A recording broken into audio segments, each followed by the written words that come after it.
I've launched a little campaign today to say that the government should not sign us up to the pandemic treaty. I think it's a very bad idea. I think I want the WHO to be a place where we can work together, we can cooperate.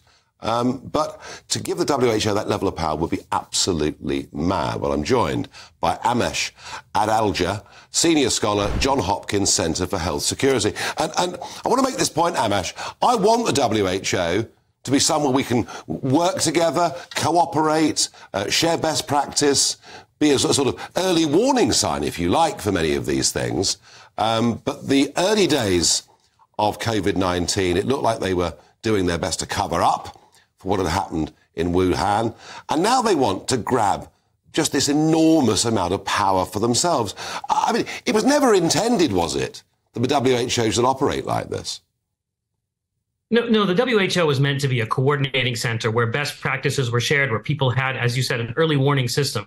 But we did see major gaps in the early days of COVID-19, especially with kind of placating the Chinese or a lot of kowtowing to the Chinese about what was going on. And there was a delay in us knowing that this was actually spreading efficiently from person to person. And we also had similar problems with the Ebola outbreak in 2013, 2014, which led to some reforms. But I think that, there's a lot of room for improvement with the WHO to make it what it really should be in a value to all the member countries.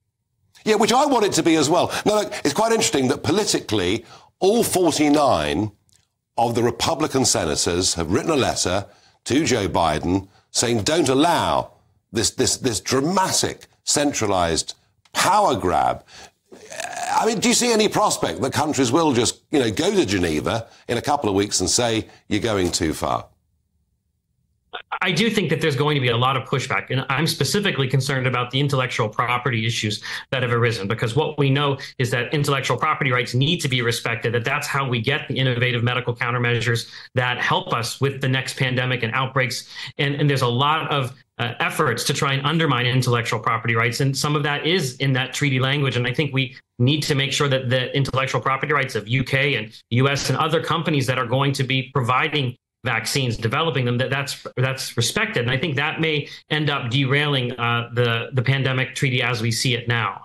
OK, well, I tell you what, Amesh, I hope you're right, because we're going to be following this very closely over the next couple of weeks. Come back and join us as this story develops. And thank you for joining us this evening on GB News.